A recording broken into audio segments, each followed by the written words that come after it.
What up, guys? You already know what it is. Black Tony Robbins, Black Rain Man, watching podcasts so you don't have to. And I'm bringing you another clip. This clip is from a podcast called The Diary of a CEO. Absolutely amazing podcast. Not many people have heard of it. It's like I'm on my underground podcast stuff right now. It is absolutely amazing. The lessons that you can learn from this, whether you're in business or you're just a dude chilling, like it's bro, so good. This person that he's interviewing, her name is Barbara Corcoran. I think that's how you pronounce it. You may know her from the Shark Tank.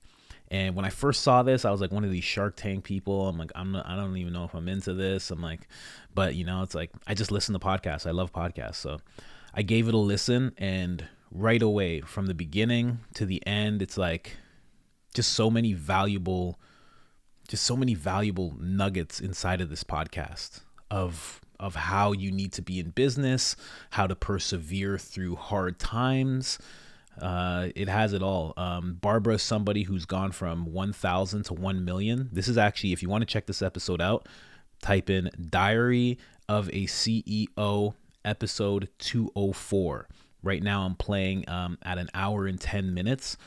They have a closing ritual, which is really cool for a podcast. They have a closing ritual where the last guest asks a random question to the next guest, and they don't know who it's going to be, and they don't know who the question is from. So I found that to be really, really cool. And let's get into it. She talks about, right now well, I don't even have to explain, but she went from 1,000 to $1 billion in real estate. She's somebody to be listened to. She's 73, very wise, very wise. Let's check it out. But I had an issue with it. Yeah, I had an issue. I felt not feminine enough when you out-earn your husband. You don't feel that feminine. You feel like the caveman instead of the cavewoman. We have a closing tradition on this podcast. The Yes. last question is always left by Looks like Will the Smith. last guest. The last guest left the question for you. What did you learn from your greatest failure? I learned that you get back up in all the opportunities and getting back up. Just got to be a habit of getting up. You get up and you're going to find some shit that you could do something with. Just get up. That's a habit. You have to make that habit. Barbara, thank you. My pleasure. Thank you for the inspiration. Thank you for the humor. You're hilarious and brilliant in equal measure. And Really? you absolutely are. You absolutely are. And you're Really, really quick, but I don't know. There's just so much value in that. Like, I listened to a lot of the podcasts, and there is value, and she was talking about, what you need in business to succeed, which was like efficiency and being good with people. But I think the thing that most people can relate to is failure, because whether you're a CEO or you are a garbage man, we all deal with feeling like failures, whether it's in our personal lives, our business lives, everything, with our kids, with our family, with our brothers, with our sisters. Like, we've all experienced failure in school, whatever it might be. And I think that's a major habit that a lot of us can really, or maybe a lot of us need to strengthen in ourselves, is getting back up. I've had to do that many times myself. I failed at many things, many things. I mean, that was one of my affirmations. I choose to be happy every day. Oh, affirmation. I'm into that stuff, whatever. But yeah, I failed at many things, completely failed in school. That's something that I didn't pick back up, but I should. Failed at job after job, failed at business after business. I failed at so many things, and I only got back up because of necessity.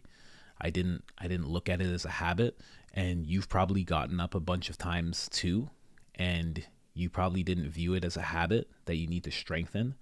But when you do become aware that it is a habit that needs to be strengthened, and it is something that you need to get better and better at, not only will it ensure that you get up and that you become more resilient, but it'll ensure that failure doesn't impact you as much as it does other people.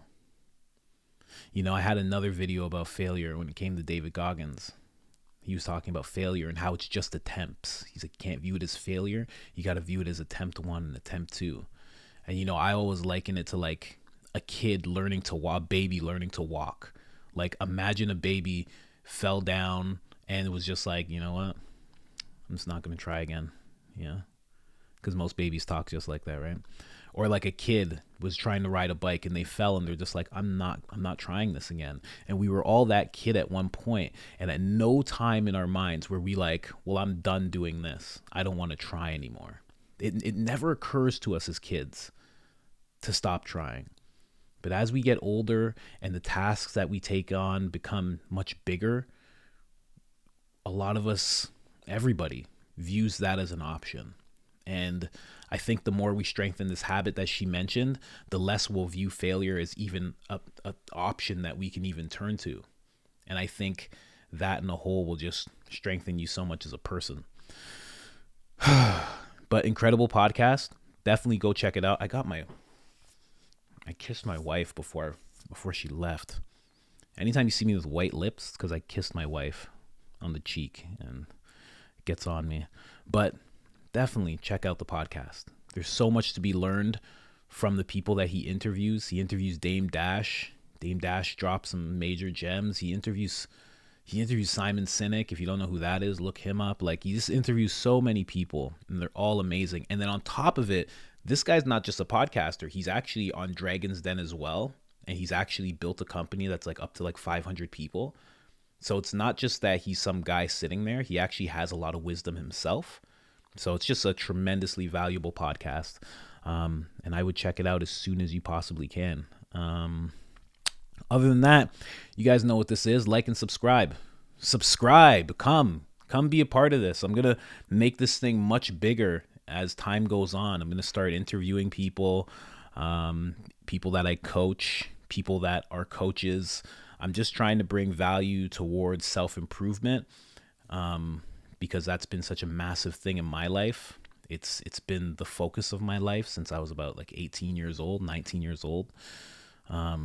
So it's just been a huge focus, and it's been the driving force of me being even slightly successful at anything. If you're not focused on self-improvement, or if you're unaware of what self-improvement is and the things you can go about doing to learn how to improve yourself, please, man, for me, my journey started in listening to podcasts. I listened to podcasts over and over and over, and I learned more and more and more.